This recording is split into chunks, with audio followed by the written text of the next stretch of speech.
this criteria an important criteria for evaluating a faculty in an education system, not in a research academy? Yes, unfortunately, yes. And whatever you have said, it holds true.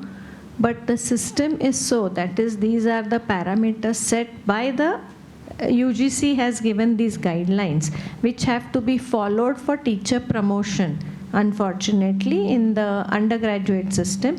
And that is where I agree with at least in some colleges, city colleges, there will be some research infrastructure, but in many colleges there is hardly any research infrastructure, and the quality of research is not necessarily good. But that's the fact of life, and that is what we are seeing.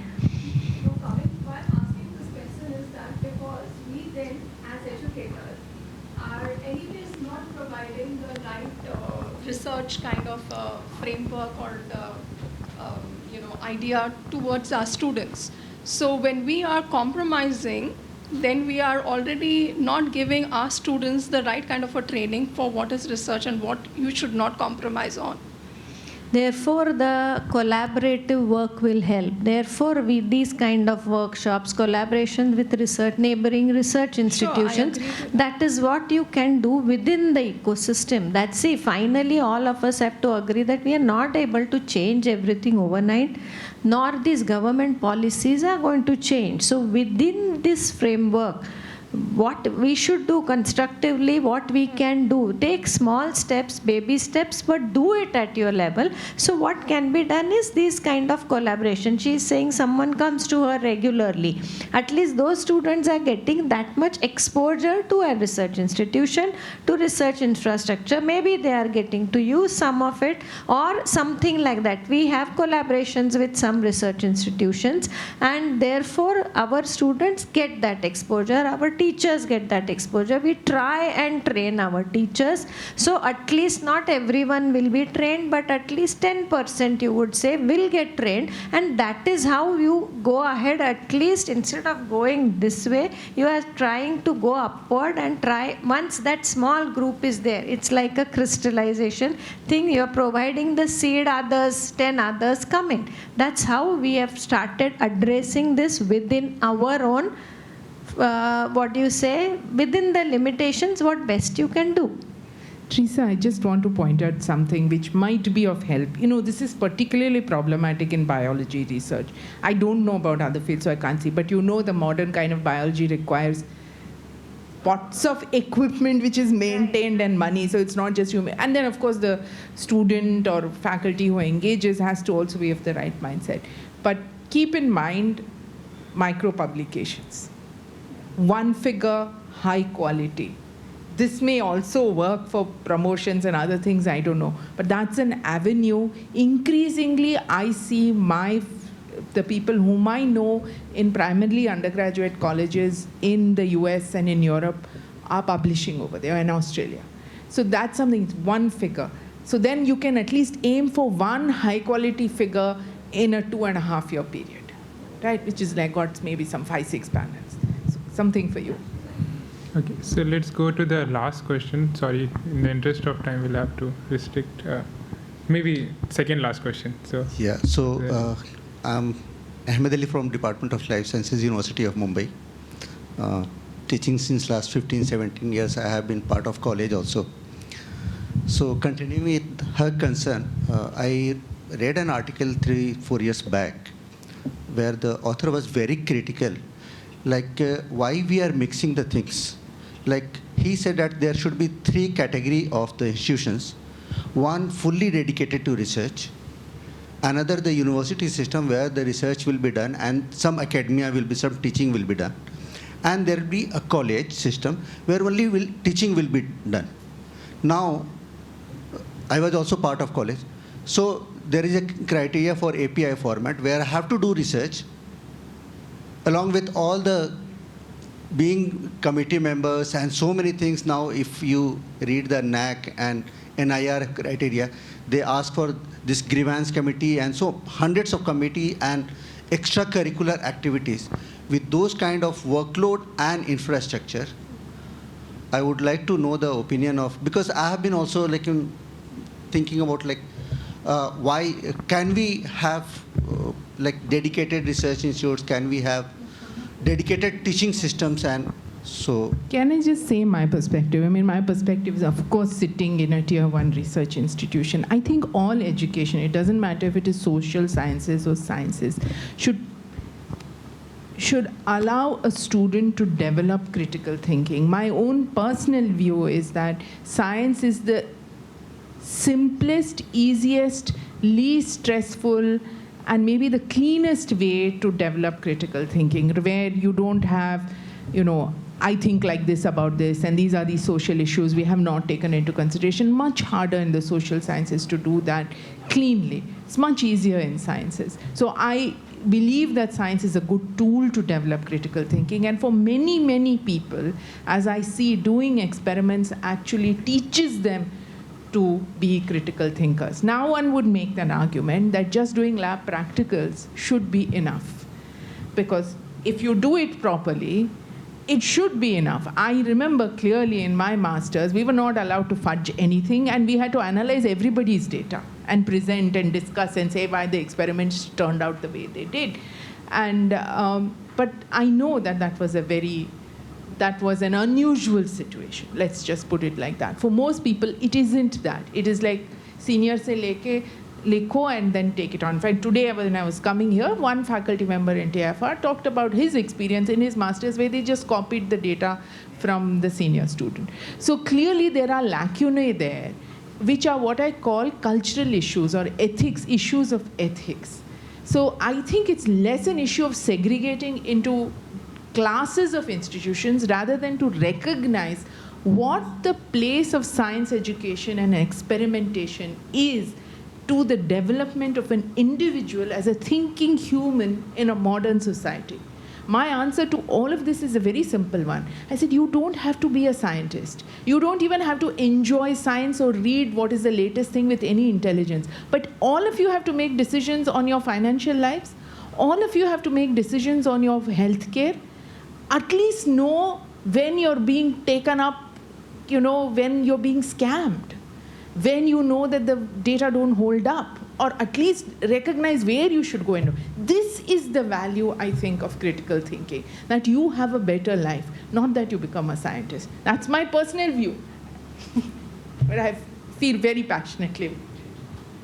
Just one straight answer to your question is that NEP has very clearly envisioned research-intensive universities and teaching-intensive universities.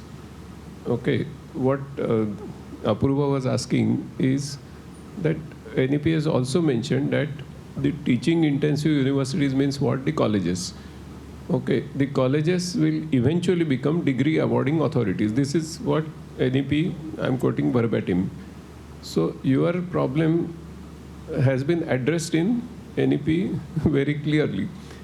Second practical aspect about that, which perhaps Lokur madam may be able to explain more, is if we start curtailing the positions of professors in colleges, slowly the vacancies are not created, they are not filled, etc. And you imagine a situation where most of the faculty members are CHBs. Then are they compelled to do research and produce papers at all? I cannot answer this question in reality. So your answer is here. They can only teach. Okay, so maybe we can take the last question here. Yeah. You want to add? Okay. Actually, it's like this. Let me go back in history a bit. So, when Rashtriya Uchchatar Shiksha Abhiyan came, they had asked in the institutional development plan one very specific question: how much more faculty you want? When that was given, suddenly, they backtracked on that because they knew that actual expenditure, financial burden is going to come from there. And when this national education policy came, in this, Babus were very clever to just remove that kind of a clause. So they are really not committing to having the right number of faculty in colleges and the universities. this commitment should come, and I think that is a key thing. And a sense of ad hocism which is there, it is not just in government institutions. All the private universities which are coming up, ask them, the teachers, professor, getting the lecturer scale. And now you know what has happened is, there was recently one case which was discussed, came to light, that in some universities, some people applied for the post of, say, professorship. They had worked for the post of associate professor. The university which was recruiting asked, please give us your last certificate, whether you were really in that scale or not. Whatever may be your quality of publication, etc., etc. They said you are not eligible because you were not in that scale. Now we actually try to translate these things in such fashions. What is going to happen? I don't know. I mean, you have to really have to live with these kinds of handicaps which are there. Disability, I would call. It has been an inflicted disability on the educational system, not to function properly. I don't know how far we can raise that kind of a voice, but this is a fact. And we have to really, I don't know how to handle that situation. Sometimes I am very, blunt in saying all these things, but this is there. This is the life. Thank you. Let's have last question from Manojendra. Okay. So we need to have the science-based trade and for all that kind of that. But the kind of infrastructure, we know the reality. And Master mentioned that we are great. We don't accept that colleges don't have those kind of infrastructure to run those, to carry out those experiments. So under this scenario, where colleges are being forced to conduct a dual PhD or have the master's research and everything project. Sir, Professor Sawant said now that now we are having colleges as basically teaching places, or maybe teaching universities, even if when they will get the name university. And the other universities will be some kind of research universities, like this Meru grant is coming to the universities. That is typically to strengthen the research infrastructure in the university itself. But as far as human resources concerned, nobody is committing on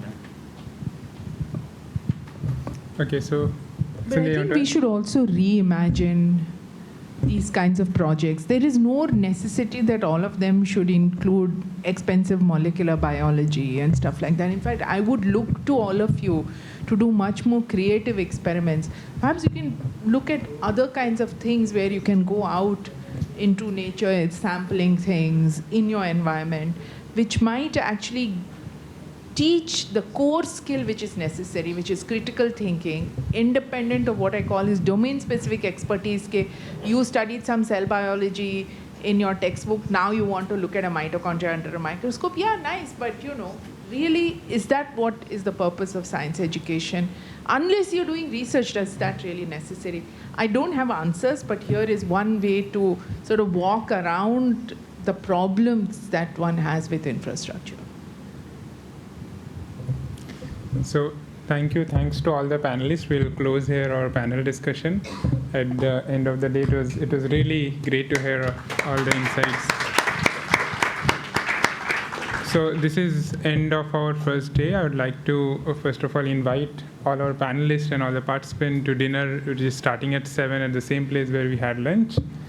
We are going to have tomorrow's meeting in TIFR Kolaba. So people staying in HBCC guest house, there will be a bus arranged at 8:45. It will pick you up from HBCC guest house and drop you at TIFR Kolaba, and then we'll communicate rest of the details there.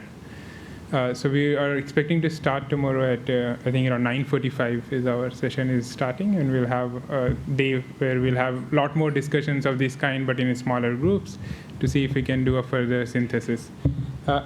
So today I would also like to thank all the staff members who have supported really from HBCC, because tomorrow we are not going to be here. Some of them are sitting over there, so without their support